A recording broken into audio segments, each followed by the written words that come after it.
MPPSC 2025 qualify तो करना है, पर जॉब से टाइम नहीं निकाल पा रहे हैं, या फिर हाउस वाइफ हैं, समय नहीं दे पा रहे हैं, या अभी अभी ग्रेजुएशन किया है, पहली बार एमपीपीएससी का एग्जाम देने वाले हैं, पता नहीं है कि क्या रणनीति होनी चाहिए, तो परेशान नहीं होना है।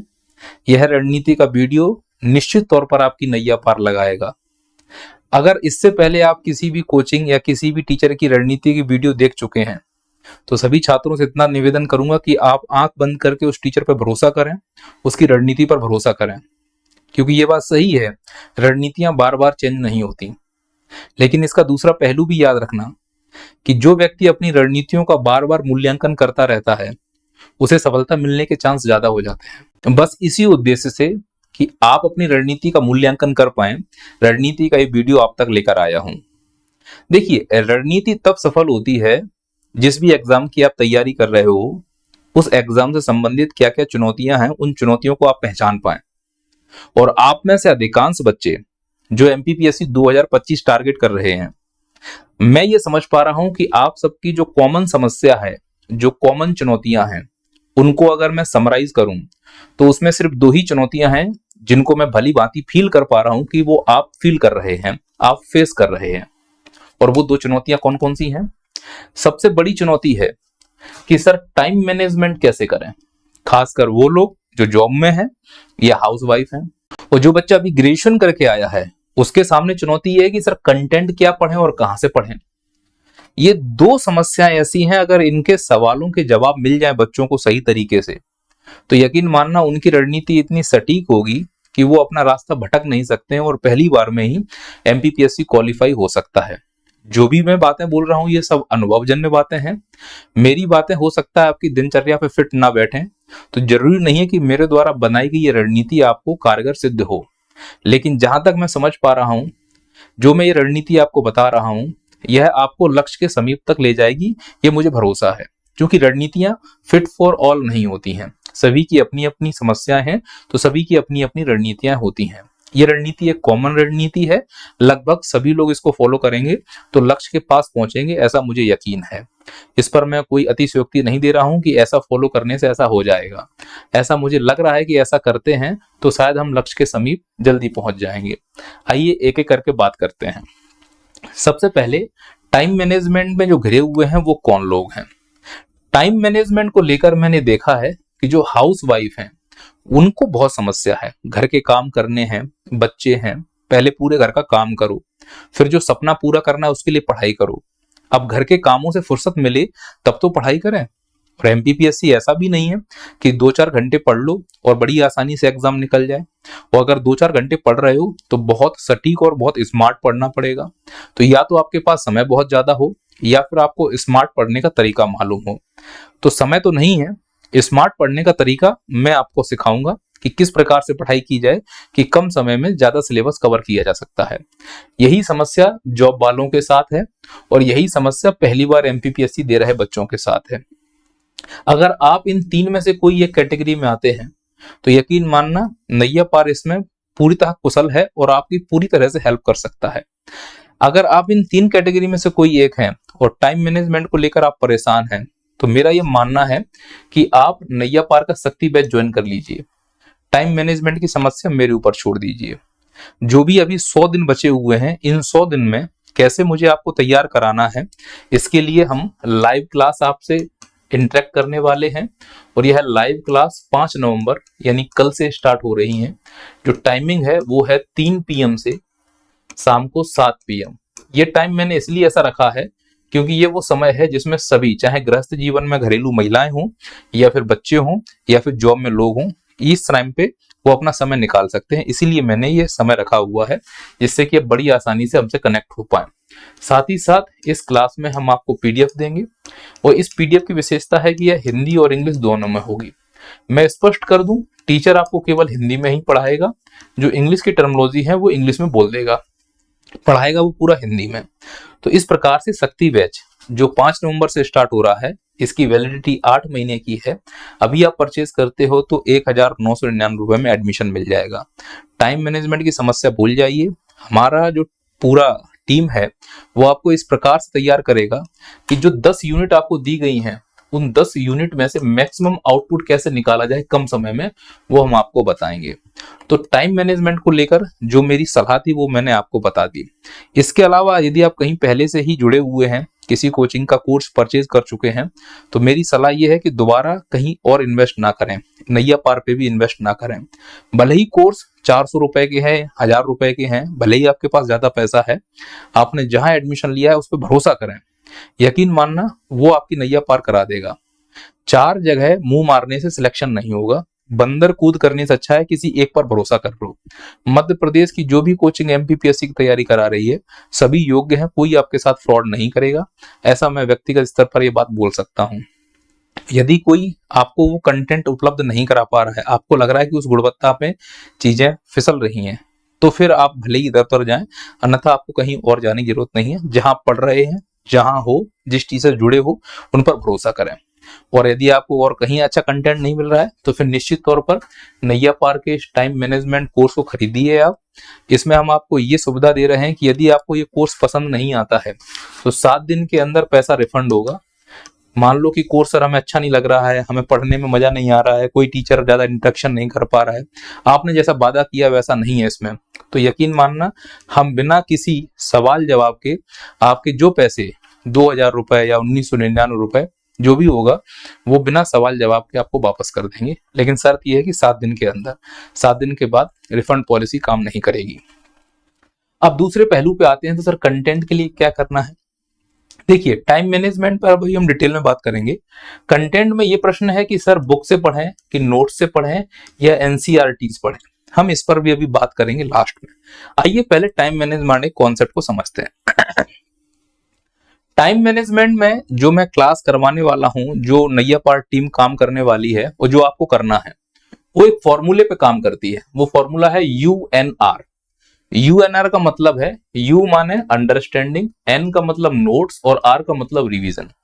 जो बच्चा पहले विषय की अंडरस्टैंडिंग बनाता है, यानी जिस भी टॉपिक को आप पढ़ने वाले हो, पहले उस टॉपिक के बारे में अंडरस्टैंडिंग बना लो, फिर उसके नोट्स बनाओ और फिर उन्हीं नोट्स का बार बार रिवीजन करो। ये है टाइम मैनेजमेंट का फंडा, यह मेरा फॉर्मूला है। जो बच्चा सीरियसली लेगा, निश्चित तौर पर उसका रिजल्ट आएगा। अब हम क्या करते हैं कि 100 डेज मान लेते हैं टाइम मैनेजमेंट के लिए, कि सर 16 फरवरी को उन्होंने बोला है, अभी विज्ञप्ति आई है, नोटिफिकेशन नहीं, ध्यान रखना, लगभग संभावना है 16 फरवरी 2025 को तुम्हारा प्री हो सकता है। तुम्हारे पास 100 दिन है।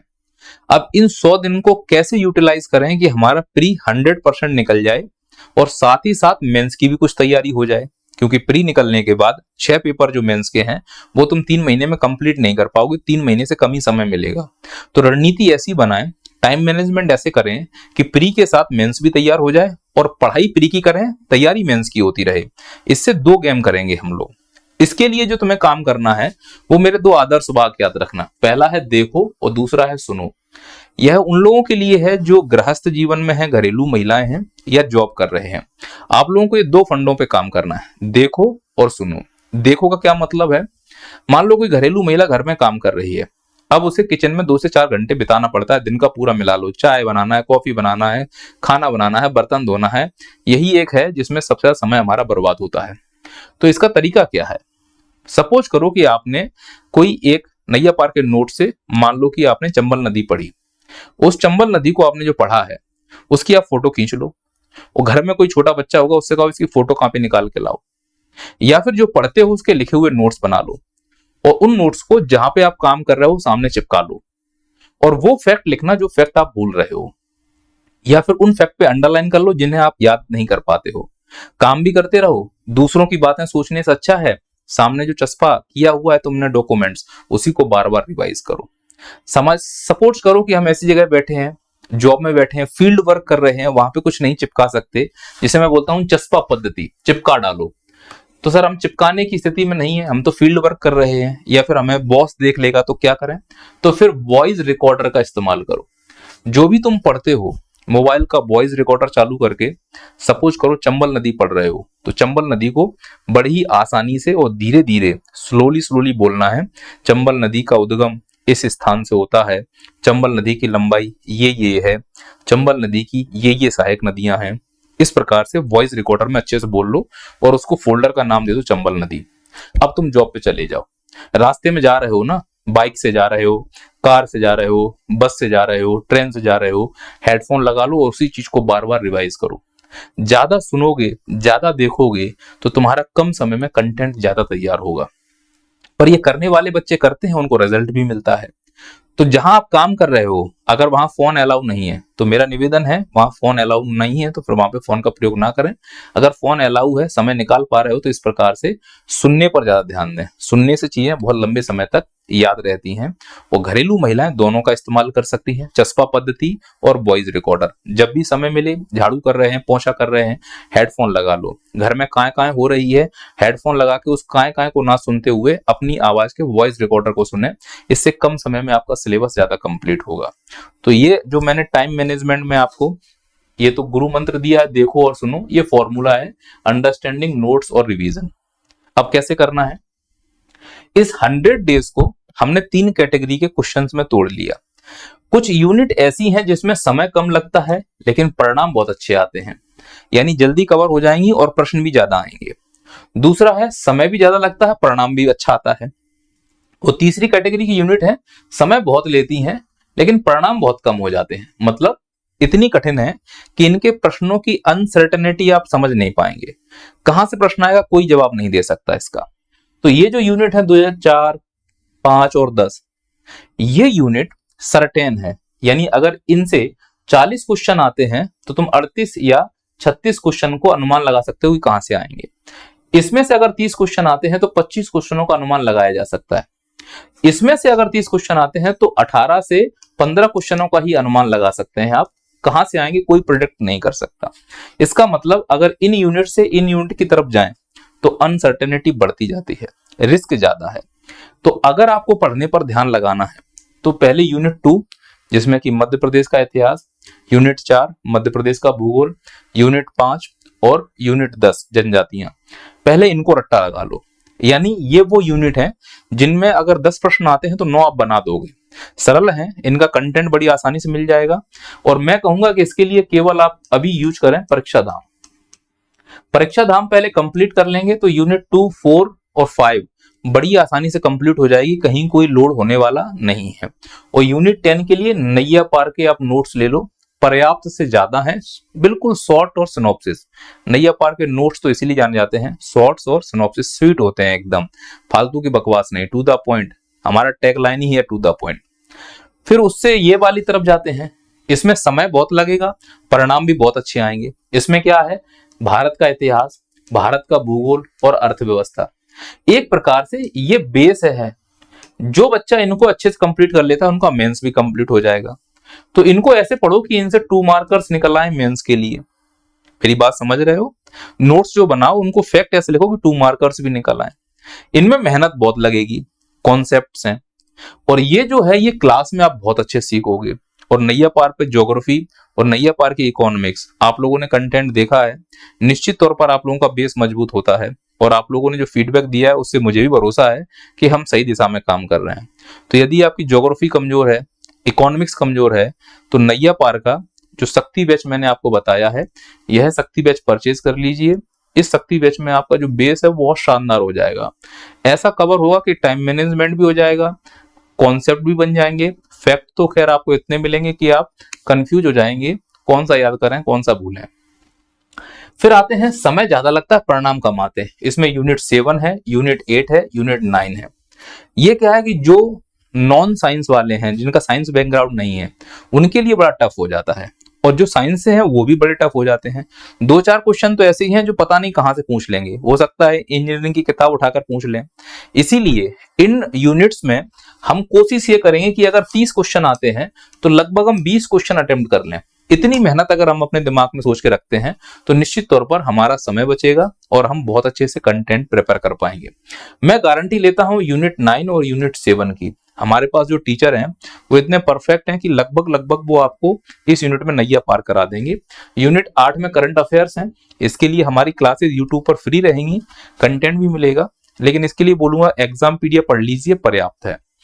अब याद रखना कि जो भी आप पढ़ने वाले हैं यूनिट 2, 4, 5, 10, इनको पढ़ने का तरीका ये होगा, वही फॉर्मूला UNR। सबसे पहले मान लो यूनिट 2 आप पढ़ रहे हो तो पहले इसके प्रीवियस ईयर क्वेश्चन और इसके सिलेबस की समझ बनाओ, 1-2 दिन ले लो, कोई जल्दबाजी नहीं। फिर जो भी पढ़ते हो उसके नोट्स बनाते चलो। नोट्स में क्या लिखना है, वो फैक्ट जो तुम भूलते हो बार बार, और फिर इन्हीं नोट्स का बार बार रिवीजन करना है। जब तुम नया टॉपिक पढ़ने वाले हो, पहले पुराना जो लिखा है, जो पुराना पढ़ा है, उसका रिवीजन करो।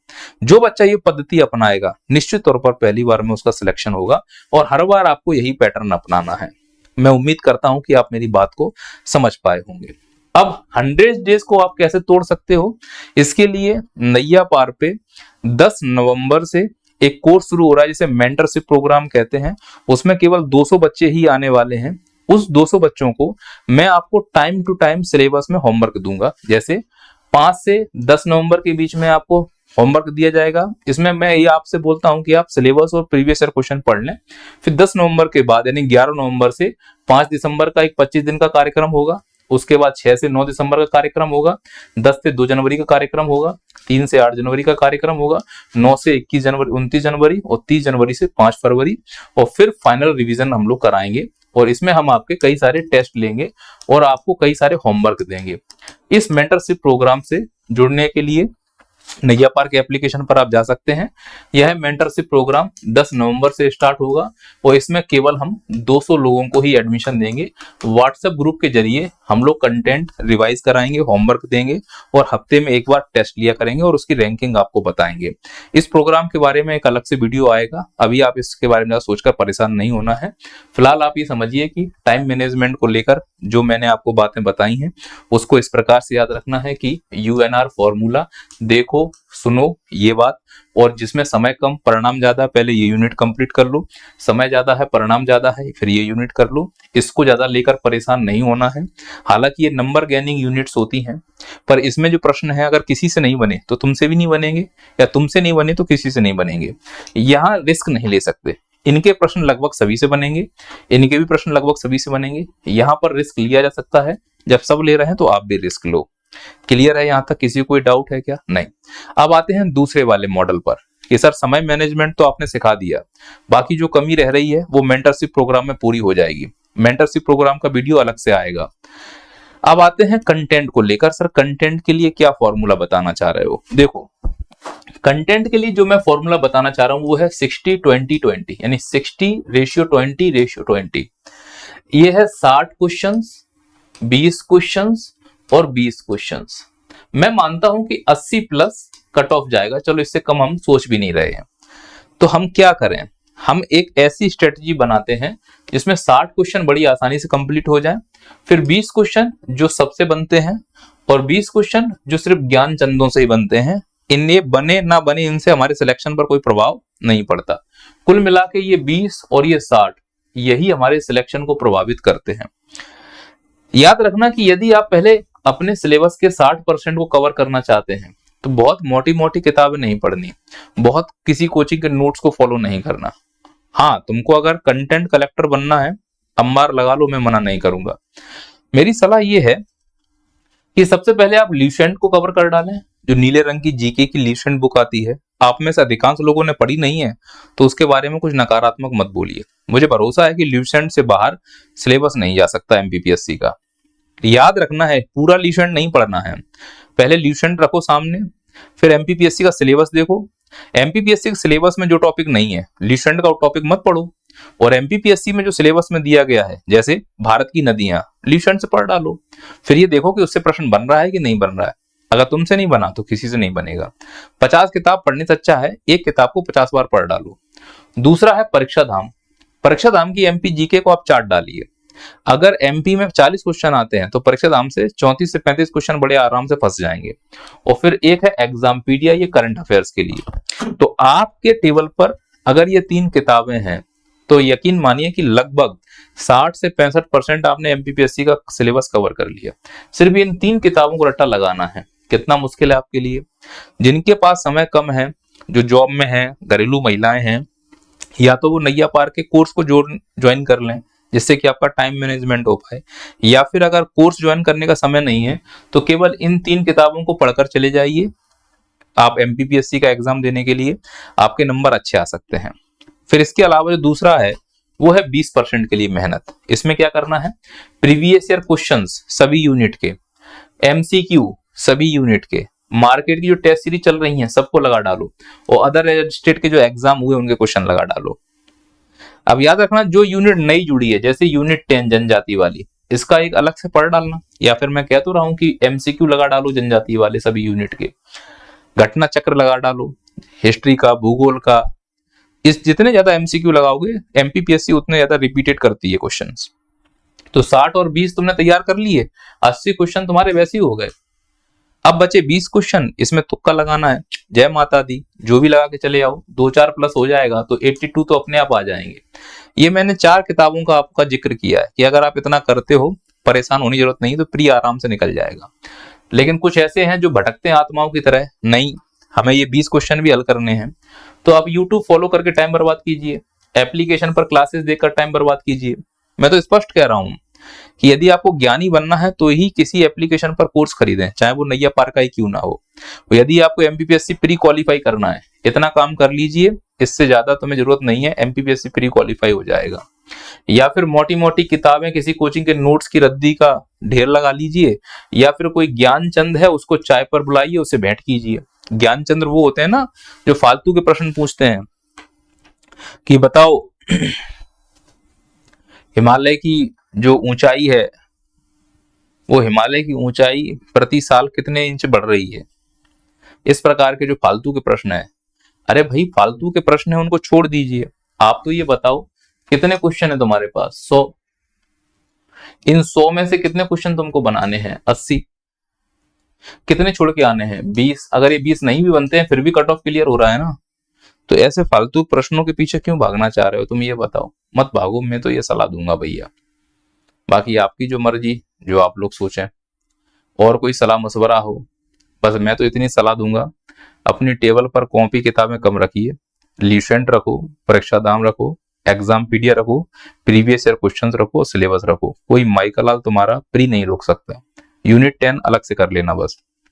इसके अलावा अगर आडंबर करना चाहते हो तो यूट्यूब पर जाकर समय बर्बाद करो, एप्लीकेशंस पर जाकर फालतू की कोर्स खरीदो, इससे तुम्हारा सिर्फ समय बर्बाद होगा, पैसा बर्बाद होगा। सिलेक्शन की कोई गारंटी नहीं। सिलेक्शन की गारंटी केवल एक ही जगह है, वो है self study, self notes, self revision, ज्यादा से ज्यादा टेस्ट सीरीज और ज्यादा से ज्यादा अभ्यास। तो ये आपका प्री निकलेगा। और प्री निकलने का मतलब ये नहीं कि आप एसडीएम बन गए। लड़ाई तो तब शुरू होती है जब प्री के बाद मेंस होता है, फेफड़े और गुर्दे सब बाहर आएंगे। तो अपनी हकीकत को पहचानो। रणनीतियों से एग्जाम पास नहीं होते कि रणनीति बन गई एग्जाम पास हो गए, नहीं। हाँ, इस रणनीति से या किसी कोचिंग के नोट से या किसी कोचिंग के कोर्स से आपका समय बच सकता है, आपको दिशा दी जा सकती है। तो किसी भी कोचिंग या किसी भी टीचर या किसी भी नोट्स को इसलिए फॉलो करो कि वो तुम्हें दिशा दिखाए, उस पर निर्भर नहीं होना है, फिर वो चाहे कोई भी हो। सिलेक्शन तुम अपने दम पर लोगे, क्रेडिट हम जैसे कई लोग लेते हैं कि हमारी कोचिंग से पढ़ा हुआ है, हकीकत कुछ और है। बहुत बहुत शुभकामनाएं, और कोई समस्या हो मुझसे संपर्क करिएगा। मैं अपना नंबर लिख दे रहा हूँ, है ना, लेकिन तुम लोग बहुत शरारती हो रहे। 98 26 30 60 81। रात को मुझे फोन मत करना आए भरने के लिए कि सर नींद नहीं आ रही है, मुसीबत होने पर कॉल करें। और जिस कोर्स की मैं बात कर रहा हूँ, जिन बच्चों ने आधार बैच लिया है और जो 5 नवंबर से लाइव क्लासेस हो रही हैं, इन बच्चों के लिए बस मैं इतना कहना चाह रहा हूं कि आपकी क्लासेस कल से शुरू हो रही हैं 5 नवंबर से। उसका शेड्यूल कुछ इस प्रकार से है। क्लासेस शुरू होंगी 3 से 7 PM। यह 15 दिन का शेड्यूल है, 5 नवंबर से 20 नवंबर तक। 20 नवंबर के बाद ये शेड्यूल बदल दिया जाएगा, क्लासेस बढ़ जाएंगी। अभी 4 क्लासेस होंगी, 3 से 4 यानी शाम को 3 से 4 बजे तक। पहली क्लास ज्योग्राफी की होगी और ये ज्योग्राफी मैं पढ़ाऊंगा। अरविंद यानी मैं आपको ज्योग्राफी पढ़ाऊंगा। 4 से 5 यूनिट 9 शिखा मैम पढ़ाएंगे आपको। 5 से 6 MP GK की क्लास स्टार्ट होगी, प्रतीक सर पढ़ाएंगे आपको। और 6 से 7 इकोनॉमिक्स, भारत का इकोनॉमिक्स यानी इंडियन इकोनॉमी, तो ये मैं ही पढ़ाऊंगा। तो एक्चुअली मैं 2 सब्जेक्ट पढ़ा लेता हूँ, एक ज्योग्राफी बनता है मुझसे थोड़ा बहुत और एक और न्यूज बन जाता है। प्री के लिए तो बनता है बहुत अच्छे से, मेंस के लिए बन जाता है ठीक ठाक। तुम्हारा काम चलेगा, तुम्हें कौन सा PhD करना है ना। तो मैं ज्योग्राफी भी थोड़ा बहुत पढ़ा लेता हूँ, थोड़ा बहुत इकोनॉमिक्स भी पढ़ा लेता हूँ। बाकी ये लोग एक्सपर्ट हैं, MP GK वाले सर और शिखा मैम। तो ये आपका शेड्यूल है, इस शेड्यूल से क्लास स्टार्ट होने वाली है। मिलते हैं भैया, कोई सलाह मशवरा कोई सिखाए तो बताइए। जय हिंद जय भारत।